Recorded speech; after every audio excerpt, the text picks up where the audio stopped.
اب دوسری حدیث جو میں آپ کے سامنے بیان کرنے لگا ہوں، یہ روایت بھی امام طبرانی نے لکھی ہے، اور یہ روایت یوں ہے کہ حضور علیہ الصلوۃ والسلام کی چچی سیدہ فاطمہ بنت اسد رضی اللہ عنہا، یہ حضرت فاطمہ بنت اسد رضی اللہ عنہا حضور علیہ الصلوۃ والسلام کی وہ چچی ہیں کہ جنہوں نے بچپن میں حضور علیہ السلام کی خدمت کی ہے۔ ہم سیرت کی کتابوں میں یہ پڑھتے ہیں کہ سرور دو عالم صلی اللہ علیہ وسلم کی والدہ کے تشریف لے جانے کے بعد آپ کی خدمت حضرت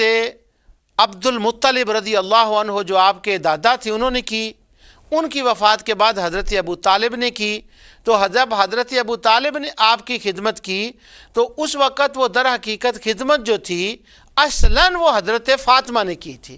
کیونکہ وہ سامان تو ظاہر ہے خرد و نوش کا حضرت ابو طالب مہیا کرتے تھے، لیکن جو اندرون خانہ جو گھر میں خدمت تھی اور جو بیٹوں کی طرح خیال رکھنا تھا وہ حضرت فاطمہ نے رکھا تھا، جو حضرت علی رضی اللہ عنہ کی والدہ تھیں۔ حضور صلی اللہ علیہ وسلم نے مدینہ منورہ میں ہجرت فرمائی اور حضرت فاطمہ نے بھی مدینہ میں ہجرت فرمائی۔ علامہ ابن حجر عسقلانی نے الاصابہ کے اندر اور ابن اسیر نے اسد الغابہ کے اندر اور الاستیاب کے اندر ابن عبد البر نے اس قول کا رد کیا ہے کہ جو لوگ یہ کہتے ہیں کہ حضرت فاطمہ نے ہجرت نہیں کی، وہ کہتے ہیں وہ روایت مردود ہے، نہیں صحیح ہے کہ انہوں نے ہجرت کی، وہ مدینہ میں آ کر رہنے لگی۔ تو مدینہ منورہ کے اندر ان کی وفات ہوگی اور جنت البقیع کے اندر ان کو دفن کیا گیا۔ جب جنت البقیع کے اندر ان کو دفن کیا گیا، ان کی قبر کھودی گئی، تو سرور دو عالم صلی اللہ علیہ وسلم، آقا دو جہاں صلی اللہ علیہ وسلم، سبحان اللہ، سیدہ فاطمہ کی عظمت کے صدقے جائیں کہ حضور ان کی قبر پہ تشریف لے گئے، اور جب لحد کھودی گئی، قبر کھودی گئی، تو حضور علیہ الصلوۃ والسلام اس قبر کے اندر لیٹ گئے اور لیٹ کر دیکھا کہ میری چچی کی قبر کیسی ہے، پوری ہے، اس کا جو سائز ہے وہ ٹھیک ہے، اور حضور نے وہاں دعا کی، اور حضور علیہ الصلوۃ والسلام دعا یوں کرتے ہیں کہ یا رب العالمین، میں تیری بارگاہ میں ان تمام انبیاء کے وسیلے سے دعا کرتا ہوں جو دنیا سے تشریف لے گئے ہیں، ان انبیاء کے وسیلے سے میں دعا کرتا ہوں میری چچی پہ آسانی فرما، اس کی مغفرت فرما، اس پر اپنی کرم نوازی فرما۔ تو حضور تشریف لے آئے اور حضور علیہ الصلوۃ والسلام نے سیدہ فاطمہ بنت اسد کو جنت البقیع کے اندر ان کو دفن فرما دیا۔ تو یہاں حضور علیہ الصلوۃ والسلام نے انبیاء کے وسیلے سے دعا کی۔ یہاں ایک سوال پیدا ہوتا ہے، وہ یہ سوال پیدا ہوتا ہے کہ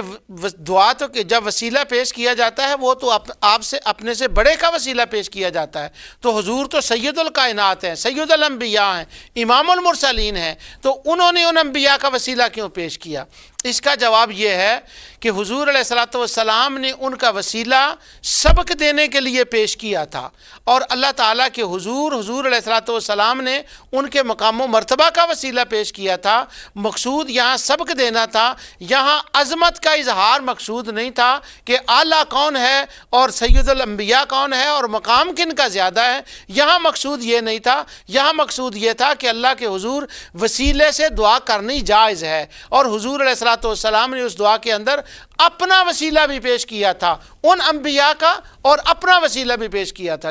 تھا۔ لہٰذا کسی کے دنیا سے تشریف لے جانے کے بعد اس وسیلے کا پیش کرنا جائز ہے۔ اب تیسری دلیل جو میں آپ کے سامنے لا رہا ہوں وہ ہے یہ کہ حضرت عثمان بن حنیف رضی اللہ تعالیٰ عنہ کی روایت ہے، اور اس کو جب محدثین نے صلاۃ الحاجہ کے اندر لکھا تو جب یعنی لوگوں سے یہ کہا جا رہا ہے کہ جب تم پر کوئی مصیبت یا مشکل آ جائے تو تم صلاۃ الحاجہ پڑھو اور حاجت کی نماز پڑھ کر اس کے اندر یوں دعا کرو، اللہم انی اسألک واتوسل الیک بنبیک محمد صلی اللہ علیہ وسلم، یا اللہ میں تیری بارگاہ میں سوال کرتا ہوں اور حضور کے وسیلے سے دعا کرتا ہوں۔ اس وقت یہ جو میں پڑھ رہا ہوں آپ کے سامنے روایت، یہ تحفۃ الذاکرین سے علامہ شوکانی کی کتاب سے میں پڑھ رہا ہوں۔ تو تحفۃ الذاکرین میں علامہ شوکانی نے یہ لکھا کہ وہ دعائے صلاۃ حاجت پڑھے اور اس کے بعد دعا کرے، اس کے بعد دعا کرنے کے طریقے پر کہ حضور کے وسیلے سے دعا کرے۔ علامہ شوکانی اس کے بعد یہ کہتے ہیں کہ اس حدیث سے یہ ثابت ہوتا ہے کہ وفات کے بعد انبیاء اور رسل کے وسیلے سے، رسول اللہ صلی اللہ علیہ وسلم کے وسیلے سے،